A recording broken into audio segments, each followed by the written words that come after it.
mãe. O que leva um filho a se rebelar contra os pais, a amaldiçoar seus pais e não bendizer as suas mães?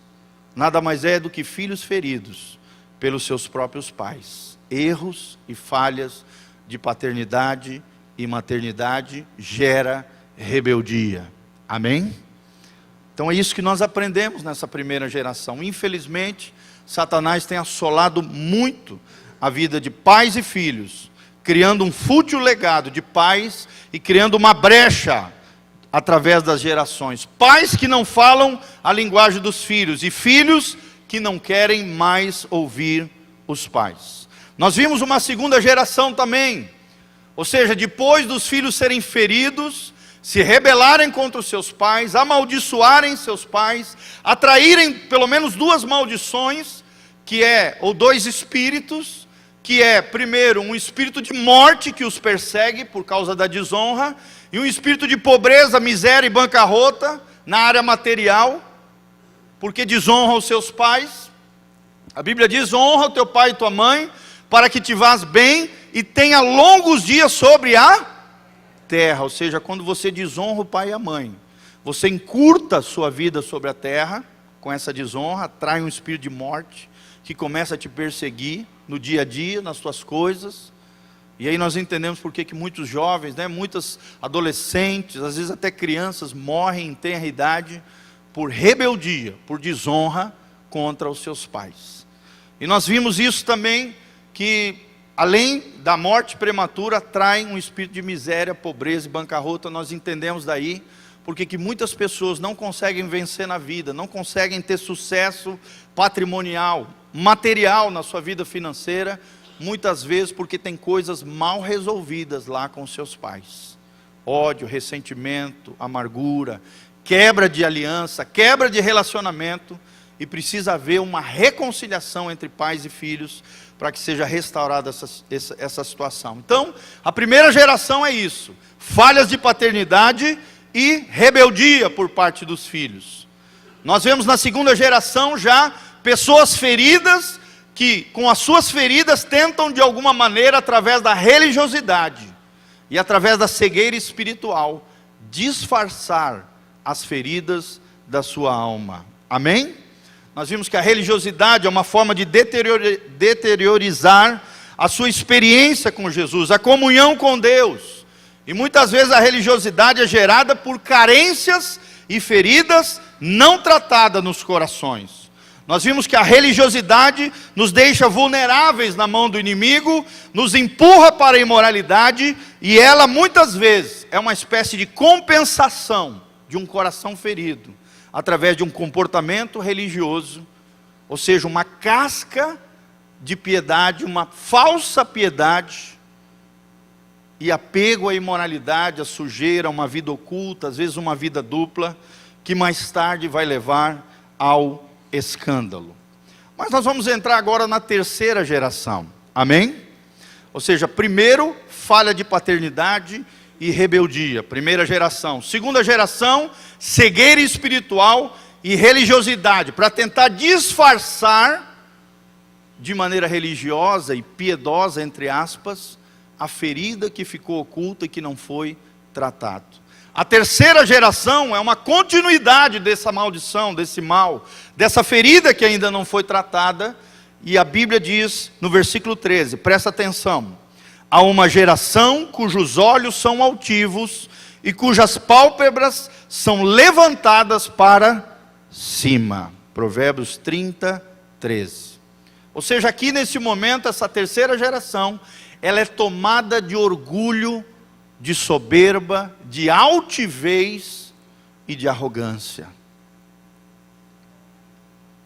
Preste atenção. Ela tenta, com seu orgulho, e você vai ver agora também, através de um sentimento de competição, ele começa a olhar para o lado, começa a ter inveja dos outros, começa a ter ciúme dos outros. É uma pessoa mal resolvida na alma, é uma pessoa que sempre está insatisfeita, sempre quer ter a vida do outro, sempre se acha bonzão, maravilhoso, mas sempre olha para o lado e nunca está satisfeito consigo mesmo. É tomado de orgulho, é tomado de vaidade e brota no seu coração de maneira maligna um sentimento de competição. Você já viu isso? Às vezes até dentro do lar, né? Dentro da família. E aí nós vemos muita divisão nas igrejas, igrejas divididas. Cada qual começa a pensar que é o predileto do Senhor, que é superior ao irmãozinho que está do lado, que é dono do mover de Deus. Muitas pessoas acreditam, tomadas por orgulho, por esse sentimento de competição, que são senhores da verdade, que são até salvadores do mundo, que são detentores da doutrina perfeita. E começam a gerar confusão no seio da igreja. Como a gente já viu isso acontecer, irmão. A pessoa começa a estar aqui na igreja, começa a participar dos cultos, né? Às vezes começa a ir em congressos lá fora, começa a ler alguns livros, aí já o diabo já vê uma brecha, uma ferida ali, às vezes um complexo de inferioridade, um coração, as mazelas da alma, começa a gerar no coração dele de que ele já é melhor do que os irmãos, de que ele é melhor do que os pastores, de que ele já sabe mais do que todo mundo, que a igreja dele já não presta, começa a criticar os irmãos, começa a criticar a liderança, começa a criticar a igreja, mas a base de toda essa crítica e esse legalismo se chama orgulho. E o sentimento que ele tem no coração é de competição, de querer ser mais do que o outro. Vocês estão entendendo, irmãos? Toma cuidado para essa erva daninha não entrar no teu coração. Eu já vi muita gente saindo da igreja e desviando da fé, tomado pelo orgulho e pelo sentimento de competição. São feridas não saradas, são mazelas de alma que levam a pessoa a ser assim. Geralmente esse tipo de pessoa tem os relacionamentos todos destruídos, porque ela se cobra demais, sempre está insatisfeita consigo mesmo, e fere as pessoas que estão ao seu redor. Irmão, presta atenção, toda pessoa ferina, ou seja, que fere os outros, é uma pessoa ferida. Fala comigo, toda pessoa ferina é uma pessoa ferida. Você está me entendendo, irmão? Toda aquela pessoa linguaruda, crítica, legalista, que fala mal dos outros, que fofoca, que adora falar dos outros, que adora rebaixar os outros, que adora criticar os outros, na verdade ela está tomada de orgulho, sentimento de competição, ela se destrói e acaba destruindo todos os relacionamentos que estão ao seu redor. É uma pessoa sem aliança. As suas alianças, os seus compromissos são quebrados. Não honra a sua palavra, não honra os relacionamentos, não honra aquilo que Deus diz acerca do outro, da importância do outro. Tem relacionamentos quando tem extremamente superficiais. As pessoas têm medo de se aproximar deles ou dela, porque estão feridas, precisam ser curadas pelo poder de Deus. São pessoas de relacionamentos destruídos, são pessoas que quebram alianças, quebram amizades, destroem relacionamentos, jogam pessoas contra pessoas. Se de repente está num lugar, né, e sente que o outro o ameaça, começa a desfazer do outro, achando que o outro vai tomar o lugar dele. Você já viu alguém assim? Querido, com as nossas palavras nós podemos matar uma pessoa. Uma vez eu vi um filme, achei tremendo. O pregador nesse filme, era um filme que tinha um padre falando, né? E ele falou que as nossas palavras são como um travesseiro de pena de ganso, que você abre, como se fosse a nossa boca, e você joga aquele travesseiro e as penas voam com a ventania, vão para lugares que às vezes você não vai conseguir trazer de volta aquela pena que saiu do travesseiro. Uma palavra destruidora, uma palavra liberada, às vezes você vai até tentar consertar, já não consegue. Você vai até tentar desfazer, talvez seja tarde demais. Você está entendendo? São como penas jogadas ao vento, que as palavras vão, desaparecem, às vezes não tem como você restaurar aquela relação, aquela situação, porque o problema, irmão, não está no outro, o problema está na gente. Amém? A gente tem uma tendência pecaminosa por causa dessa natureza pecaminosa, decaída, de sempre achar que o problema está no outro. Que o problema é o outro, que o problema é o meu cônjuge, que o problema é o meu filho, que o problema é o meu amigo, que o problema é meu colega do trabalho. Não, irmão. A solução dos nossos problemas está em Deus em primeiro lugar e dentro de nós. O maior problema somos nós mesmos. O outro nada mais é do que uma extensão de mim mesmo, um espelho daquilo que eu sou. Você está entendendo? Nós somos seres humanos. A humanidade é uma extensão de mim mesmo. E nós precisamos entender isso. Muitas vezes aquilo que a gente critica no outro é aquilo que nós somos frustrados e decepcionados com nós mesmos. Você está entendendo, irmão? E aí a gente quer jogar as nossas frustrações em cima dos outros. Frustrações que nós precisamos resolver, não é no outro. Não é vomitar nos outros, é resolver aos pés de Jesus. Amém? Não é porque erraram com você, que você tem que errar com os outros. Não é porque você não recebeu amor dos seus pais, que você como pai não possa dar amor para os seus filhos. Não é porque os teus antepassados erraram, olha as gerações aqui, nesse texto de Provérbios, que você vai ter que errar também. Não, você pode acertar em nome de Jesus. Você pode ser uma bênção em nome de Jesus. Você pode ser cheio da glória, da graça, do amor e da unção do Senhor. E a partir de você, uma nova geração pode ser abençoada através da sua vida. Que as suas palavras sejam bênção. Amém? Que você não seja alguém que quebre relacionamentos, destrua vidas, que quebre alianças, que quebre compromissos e promessas. Não! Que você tenha só uma palavra, palavra de bênção, uma fonte a jorrar de graça, de bênção na vida das pessoas. Mas essa terceira geração é tomada de orgulho, de sentimento de competição.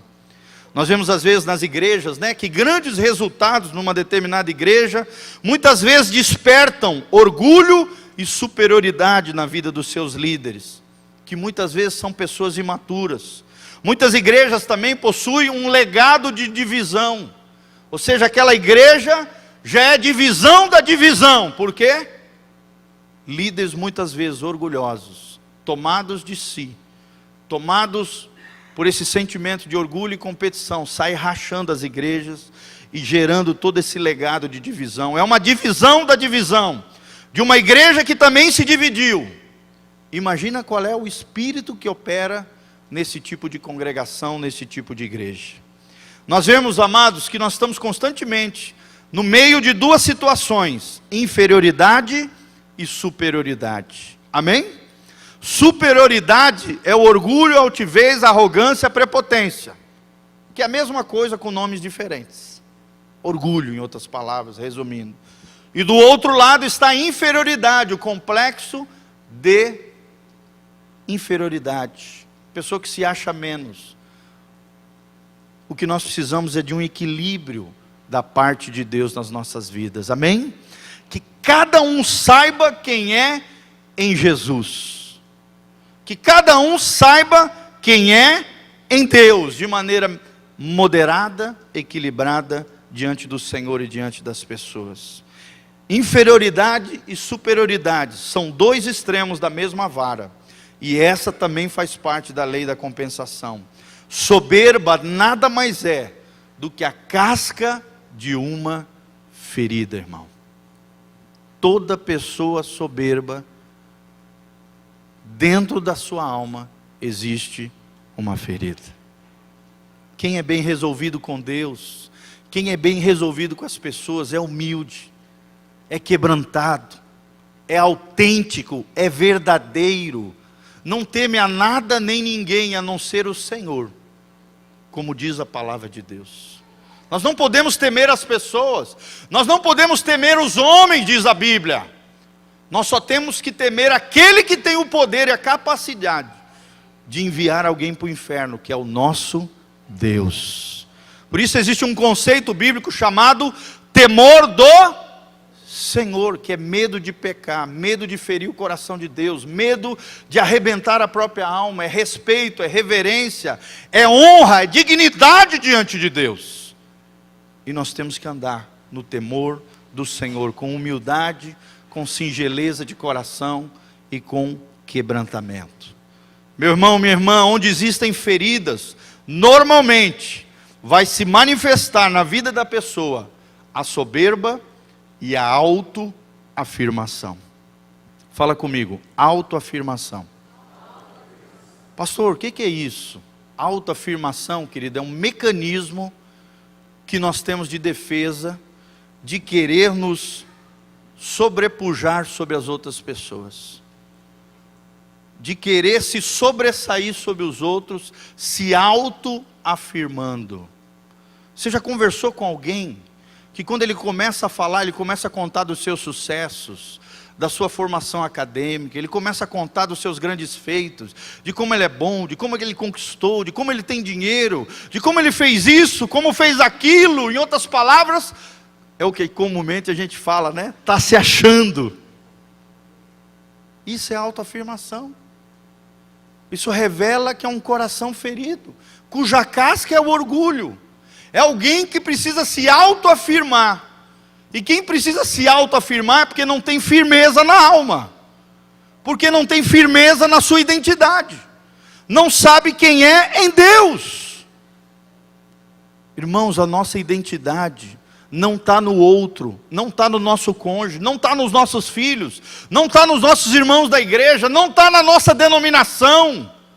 A nossa identidade precisa estar no coração de Deus.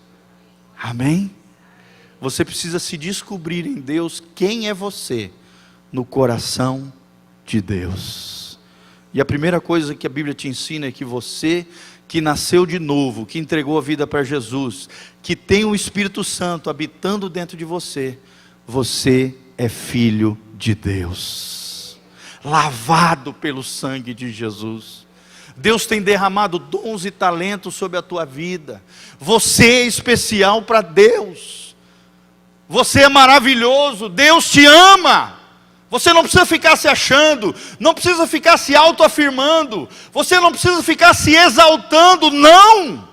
A Bíblia diz: Deus resiste aos soberbos, porém dá graça aos humildes. Deus resiste, Deus vai contra, Deus rejeita, Deus vai contra, Deus combate contra, Deus luta contra aqueles que se acham, aqueles que são soberbos, aqueles que usam esse mecanismo de autodefesa chamado autoafirmação.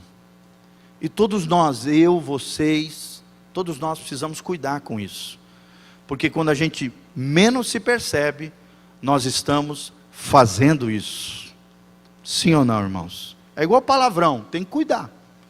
Senão quando você vê, já saiu aquela palavra podre, suja, que a Bíblia chama de palavra torpe. Tem que cuidar. Amém? Você não precisa mostrar para ninguém quem você é. O importante é você se descobrir em Deus, quem você é dentro do coração de Deus. E você é especial. Segura no ombro do irmãozinho que está do seu lado e fala para ele: você é especial para Deus, meu irmão. Amém? Diga para as pessoas que estão ao seu redor, para os seus familiares, para os seus filhos, para o seu cônjuge, que eles são especiais, irmãos. Como é importante você olhar nos olhos dos teus filhos e você dizer para ele: meu filho, você é importante para o papai. Minha filha, você é importante para mim. Como é importante. Se o seu filho é pequenininho, irmão, se abaixe e fale nos olhos dele. A Bíblia nos ensina que os olhos são a janela da alma. Quando você olha nos olhos do teu filho e diz para eles da importância deles, de que Deus os ama, de que Deus tem um projeto na vida deles. Quando você ora por eles, eles vão crescendo com uma alma satisfeita em Deus, uma alma plena, cheia do Espírito Santo, e se tornam crianças seguras, sadias, abençoadas, que não vão precisar lá na frente ficar se autoafirmando, porque são cheias de Deus e entendem o seu valor. Amém? Será que você reconhece o valor que você tem para Deus, irmão? Será que você tem se valorizado nessa vida? Como nós vemos, no gabinete pastoral, às vezes conversando com as pessoas, quantas pessoas não se amam, quantas pessoas não se valorizam, quantas pessoas ainda não entenderam o seu valor e a sua singularidade. São singulares, são especiais. Deus vos chama pelo nome. Amém? O mesmo Deus que sabe a quantidade de estrelas que estão no céu, que sabe quantos cabelos você tem na tua cabeça, diz a palavra de Deus. Deus te chama pelo nome. Quando Ele abre a mão, querido, o teu nome está escrito na palma da mão de Deus. Está lá em Isaías. Sempre que Deus quer abrir a mão para abençoar alguém, o nosso nome está escrito na palma da mão de Deus. Gente, isso é tremendo. Isso é tremendo. Você é filho de Deus, você é amado do Pai. Você não precisa ser tomado de soberba, de arrogância, e muito menos ficar se autoafirmando. Do orgulho no coração e na vida das pessoas vem muitas decepções. Se você for tomado de orgulho, irmão, você vai decepcionar muitas pessoas. Você vai entrar em muitas ciladas do inimigo. Porque o orgulho é a porta de acesso que o diabo quer na tua vida. Para te derrubar, para te destruir, para acabar com você. Do orgulho virão muitas quedas. Do orgulho virão muitos escândalos. Você acha que é melhor do que os outros. Você se sente um santarrão. Sente que você é o bonzão e o irmãozinho do lado é um pecador maldito. Ah, é? Sabe o que Deus faz? Eu tenho aprendido isso ao longo do tempo. Deus pega, puxa o teu tapete e mostra as tuas vergonhas. Aqueles irmãos são extremamente críticos, legalista, fariseu, hipócrita, que adora apontar para os outros, acusar o irmãozinho, não tem graça, não tem compaixão, não tem misericórdia daquele que erra, daquele que falha, daquele que é tão pecador quanto ele mesmo. Ele lança as suas frustrações, as suas mazelas sobre o outro, tomado por orgulho. E aí com o tempo, sabe o que Deus faz? Puxa o tapete e mostra as suas vergonhas. Irmãos, isso é muito sério. Se existe algo que nos faz permanecer de pé diante de Deus e das pessoas, é a mão graciosa de Deus que nos sustenta.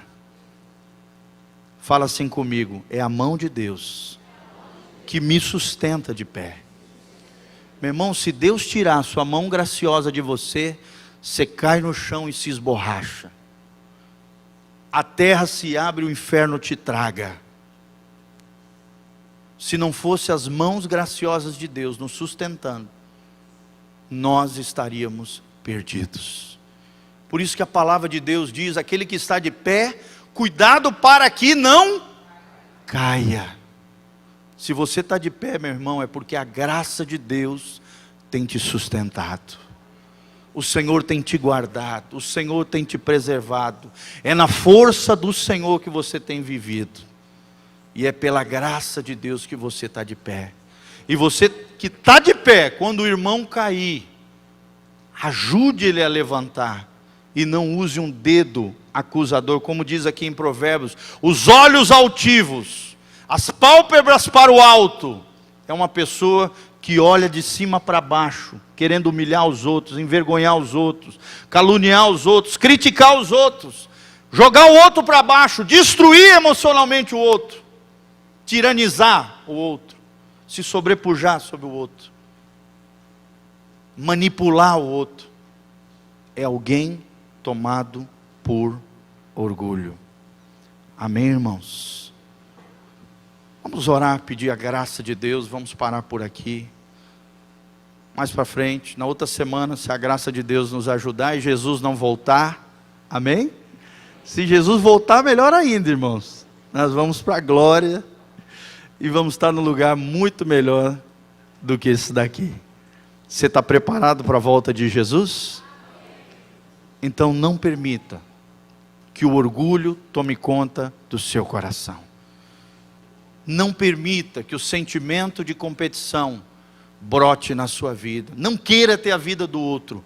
Viva a sua vida em Deus.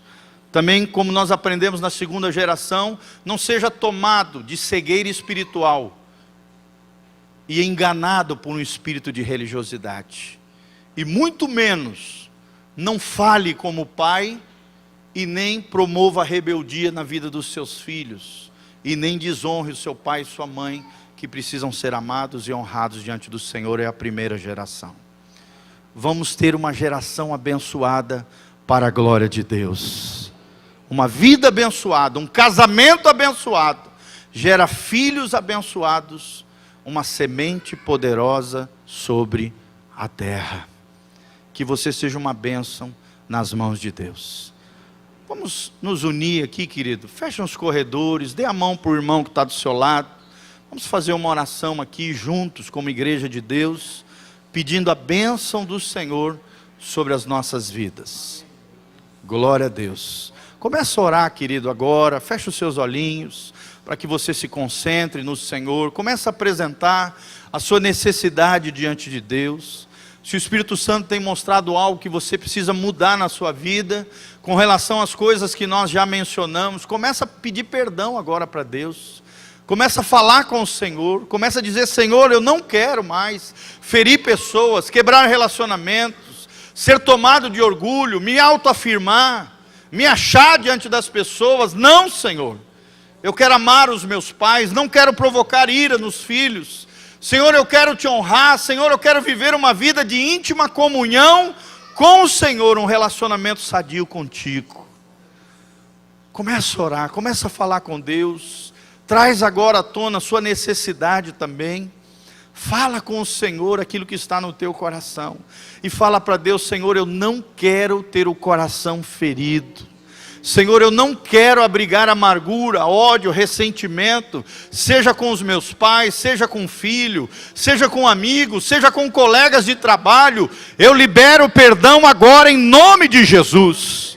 O perdão cura, o perdão sara. Espírito Santo de Deus, vem agora sobre cada coração, curando almas feridas. Pai, eu sei da importância dessa palavra para o meu coração e para o coração dos meus irmãos. É uma palavra que desvela as maquinações do inimigo, os sofismas, os enganos, os engodos de Satanás, que tem permeado o coração de muitas pessoas, mesmo dentro das igrejas, Senhor. Senhor, tira em nome de Jesus todo orgulho, toda prepotência, toda arrogância, toda altivez, tudo aquilo que é contrário à humildade, o quebrantamento, a singeleza de coração diante do Senhor. Senhor, vai tirando todas as mazelas, todo o sentimento de incapacidade, de derrota, de fracasso. As pessoas que creem, ó Deus, na inferioridade, no complexo de inferioridade, se sentem pequenas, mas são grandes diante do Senhor. Pai, vai revertendo isso, vai gerando identidade nos corações, vai mostrando a eles a importância que eles têm para o teu coração, de como o Senhor os ama, Pai. Vai derramando do teu amor pelo Espírito Santo nos corações aqui, sarando as vidas, sarando as almas, purificando as motivações, purificando os corações, ó Deus, sarando as feridas, ó Deus, fechando as portas, por onde o inimigo tem entrado na vida das pessoas. Senhor, nós repreendemos todo demônio de engano, toda mentira, todo sofisma, toda fortaleza, todo engodo de Satanás, vai caindo fora agora em nome de Jesus. Todo medo, toda perturbação, toda angústia de alma, todo ressentimento, toda mágoa, todo ódio, vai caindo fora agora em nome de Jesus. Capacita os teus filhos à reconciliação, à restauração de relacionamentos, a pedido de perdão, a conserto, a restituição a Deus, a confissão de pecados, ó Deus, a abandono de práticas equivocadas, de comportamentos limitadores, de comportamentos destruidores, Senhor. Vai sarando cada alma neste lugar. Nós te